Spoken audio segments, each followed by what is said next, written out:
Hello दोस्तों, आज हम शिव पुराण में जानेंगे किस वजह से दैत्यों और देवताओं में समुद्र मंथन हुआ। एक बार की बात है, शिवजी के दर्शनों के लिए दुर्वासा ऋषि अपने शिष्यों के साथ कैलाश जा रहे थे। मार्ग में उन्होंने देवराज इंद्र मिले। इंद्र ने दुर्वासा ऋषि और उनके शिष्यों को भक्तिपूर्वक प्रणाम किया। तब दुर्वासा ने इंद्र को आशीर्वाद देकर विष्णु भगवान का परिजात पुष्प प्रदान किया। इंद्रासन के गर्भ में चूर इंद्र ने उस पुष्प को अपने ऐरावत हाथी के मस्तक पर रख दिया। उस पुष्प का स्पर्श होते ही ऐरावत सहसा विष्णु भगवान के समान तेजस्वी हो गया।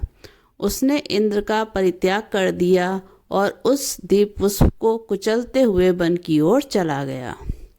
इंद्र द्वारा भगवान विष्णु के पुष्प का तिरस्कार होते देखकर दुर्वासा ऋषि के क्रोध की सीमा न रही। उन्होंने देवराज इंद्र को श्री लक्ष्मी से हीन हो जाने का श्राप दे दिया। दुर्वासा मुनि के श्राप के फलस्वरूप लक्ष्मी उसी क्षण स्वर्गलोक को छोड़कर अदृश्य हो गईं। लक्ष्मी के चले जाने से इंद्र आदि देवता निर्बल और श्रीहीन हो गए। उनका वैभव लुप्त हो गया। इंद्र को बलहीन जानकर दैत्यों ने स्वर्ग पर आक्रमण कर दिया और देवगण को पराजित करके स्वर्ग के राज्य पर अपनी परचम फहरा दी। तब इंद्र देवगुरु बृहस्पति और अन्य देवताओं के साथ ब्रह्मा जी की सभा में उपस्थित हुए। तब ब्रह्मा जी बोले, देवेंद्र, भगवान विष्णु के भोग रूपी पुष्प का अपमान करने के कारण रुष्ट होकर भगवती लक्ष्मी तुम्हारे पास से चली गई हैं। उन्हें पुण्य प्रसन्न करने के लिए भगवान नारायण की कृपा दृष्टि प्राप्त करो। उनके आशीर्वाद से तुम्हें खोया वैभव पुण्य मिल जाएगा। इस प्रकार ब्रह्मा जी ने इंद्र को आश्वस्त किया और उन्हें लेकर भगवान विष्णु की शरण में पहुँचे। वहाँ पर ब्रह्मा भगवान विष्णु भगवती लक्ष्मी के साथ विराजमान थे। देवगण भगवान विष्णु की स्तुति करते हुए बोले, भगवान, आपके श्री चरणों में हमारा बारंबार प्रणाम। भगवान, हम सब जिस उद्देश्य से आपकी शरण में आए हैं, कृपा करके आप उसे पूरा कीजिए। दुर्वासा ऋषि के श्राप के कारण माता लक्ष्मी हमसे रूठ गई हैं और दैत्यों ने हमें पराजित कर स्वर्ग पर अधिकार कर लिया है। अब हम आपकी शरण में हैं, हमारी रक्षा कीजिए। भगवान विष्णु त्रिकालदर्शी हैं। वे पल भर में ही देवताओं के मन की बात जान गए। तब वे देवगण से बोले, देवगण, मेरी बात ध्यानपूर्वक सुने, क्योंकि केवल यही तुम्हारे कल्याण का उपाय है। दैत्यों पर इस समय काल की विशेष कृपा है, इसलिए जब तक तुम्हारे उत्कर्ष और दैत्यों के पतन का समय नहीं आता, तब तक तुम उनसे संधि कर लो। क्षीर सागर के गर्भ में अनेक दीप पदार्थों के साथ साथ अमृत भी छिपा है। उसे पीने वाले के सामने मृत्यु भी पराजित हो जाती है। इसके लिए तुम्हें समुद्र मंथन करना होगा। यह कार्य अत्यंत दुष्कर है, अतः इस कार्य में दैत्यों से सहायता लो। कूटनीति भी यही कहती है कि आवश्यकता पड़ने पर शत्रुओं को भी मित्र बना लेना चाहिए। तत्पश्चात अमृत पीकर अमर हो जाओ। तब दुष्ट दैत्य भी तुम्हारा अहित नहीं कर सकेंगे और कुछ नहीं बिगाड़ सकेंगे। देवगण वे जो शर्त रखें उसे स्वीकार कर लें। यह बात याद रखें कि शांति से सभी कार्य बन जाते हैं। क्रोध करने से कुछ नहीं होता।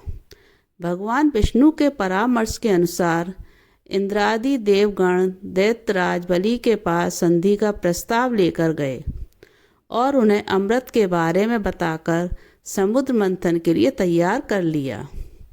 समुद्र मंथन के लिए समुद्र में मंदराचल को स्थापित कर बासुकी नाग को रस्सी बनाया। तत्पश्चात दोनों पक्ष अमृत प्राप्ति के लिए समुद्र मंथन करने लगे। अमृत पाने की इच्छा से सभी बड़े जोश और वेग से मंथन कर रहे थे। सहसा तभी समुद्र में से कालकुट नामक भयंकर विष निकला। उस विष की अग्नि से 10 दिशाएं जलने लगी। समस्त प्राणियों में हाहाकार मच गया। उस विष की ज्वाला से सभी देवता तथा दैत्य जलने लगे और उनकी कांति फीकी पड़ने लगी। इस पर सभी ने मिलकर भगवान शंकर की प्रार्थना की। उनकी प्रार्थना पर महादेव जी उस विष को हथेली पर रखकर उसे पी गए, किंतु उसे कंठ से नीचे नहीं उतरने दिया। उस कालकुट विष के प्रभाव से शिव जी का कंठ नीला पड़ गया, इसलिए महादेव जी को नीलकंठ भी कहते हैं। उनकी हथेली से थोड़ा सा विष पृथ्वी पर टपक गया था, जिसे सांप, बिच्छू आदि विषैले जंतुओं ने ग्रहण कर लिया। विष को शंकर भगवान के द्वारा पान कर लेने के पश्चात फिर से समुद्र मंथन प्रारंभ हुआ। दूसरा रत्न कामधेनु गाय निकली, जिसे ऋषियों ने रख लिया। फिर उच्च श्रवा घोड़ा निकला, जिसे दैत्यराज बलि ने रख लिया। उसके बाद ऐरावत हाथी निकला, जिसे देवराज इंद्र ने ग्रहण किया। ऐरावत के पश्चात कौस्तुभमणि समुद्र से निकली, उसे विष्णु भगवान ने रख लिया। फिर कल्पद्रुम निकला और रंभा नामक अप्सरा निकली। इन दोनों को देवलोक में रख लिया गया। आगे फिर समुद्र को मथने से लक्ष्मी जी निकली। लक्ष्मी जी ने स्वामी भगवान विष्णु को वर लिया।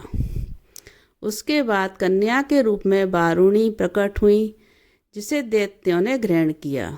फिर एक के पश्चात एक चंद्रमा, पारिजात वृक्ष तथा शंख निकले और अंत में धन्वंतरी वैद्य अमृत का घट लेकर प्रकट हुए। इस तरह समुद्र मंथन खत्म हुआ।